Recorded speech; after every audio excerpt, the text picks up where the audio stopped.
What happens when a player left out of England's World Cup squad has to sit in a studio and listen while the manager who dropped him is praised for getting everything right?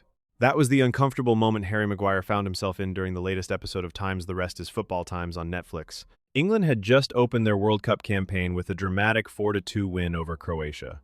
The mood around the Three Lions was full of excitement, belief, and fresh optimism. Thomas Tuchel's first big tournament statement had landed, and Gary Lineker, Alan Shearer, and the rest of the studio were ready to talk about it. But sitting right there with them was Maguire, the Manchester United defender, who had missed out on Tuchel's squad only weeks earlier. And as the praise for England's new manager began to pour in, the moment quickly became impossible to ignore. England's win over Croatia gave fans plenty to talk about. The scoreline alone was impressive. 4-2 inches a World Cup opener, against a side known for experience, resilience, and tournament toughness. But for the pundits, it was not just the result that stood out. It was the way Tuchel managed the match. Alan Shearer was particularly impressed by the timing and bravery of Tuchel's substitutions. Instead of protecting what England already had, Tuchel chose to push forward. Instead of shutting the game down, he made changes that gave the team fresh energy at a tense point in the match. Shearer described those decisions as refreshing and praised the positivity behind them.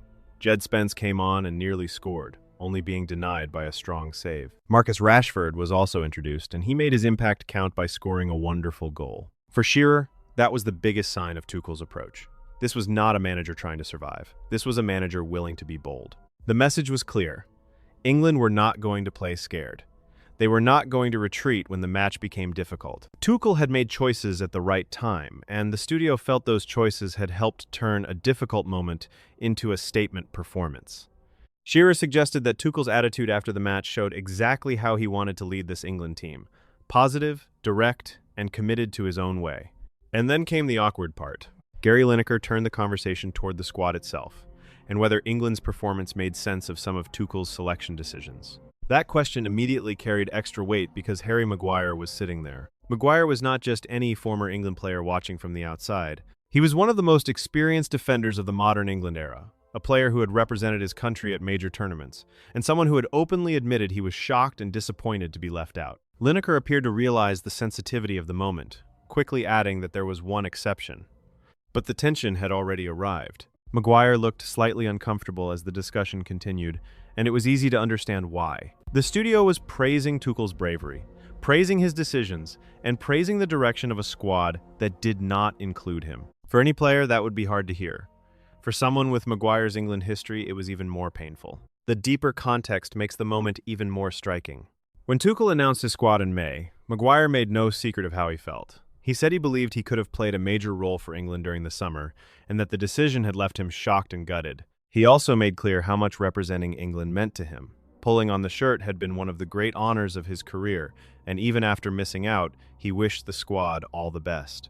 But behind the polite message was real disappointment. Earlier in the week, Maguire explained more about how the news had been delivered. Tuchel had FaceTimed the players, and Maguire described the call as awkward. He admitted it was a unique way to do it because the manager could see each player's reaction in real time.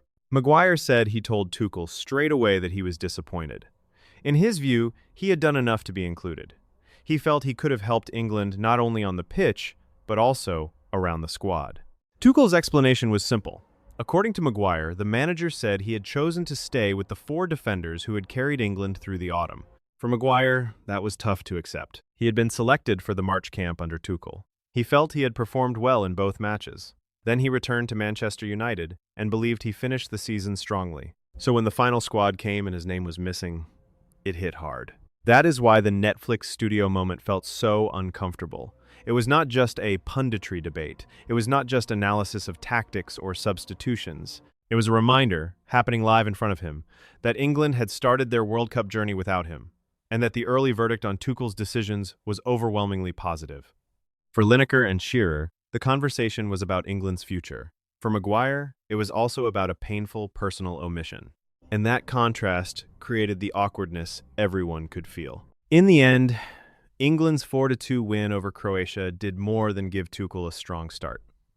It also intensified the debate around his squad selection. For supporters, the performance offered energy, goals, and belief.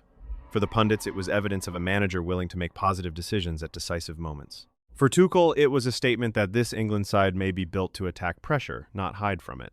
But for Harry Maguire, watching from the studio instead of standing on the pitch, it was a very different kind of night. He had to listen, as the manager who left him out was praised for his bold choices. He had to sit through a conversation about whether the omissions now made sense. And even with Lineker's quick attempt to soften the blow, the moment remained painfully awkward. Maguire has already said he wanted to be there. He believed he had earned his place, and he felt he still had something important to offer England. But Tuchel has made his decision. England have made their start, and after one dramatic opening victory, the pressure now shifts in two directions. For Tuchel, the challenge is to prove that his brave approach can carry England deep into the tournament. For Maguire, the question is whether this World Cup will be remembered as the one he should have been part of, or the one where England finally moved forward without him.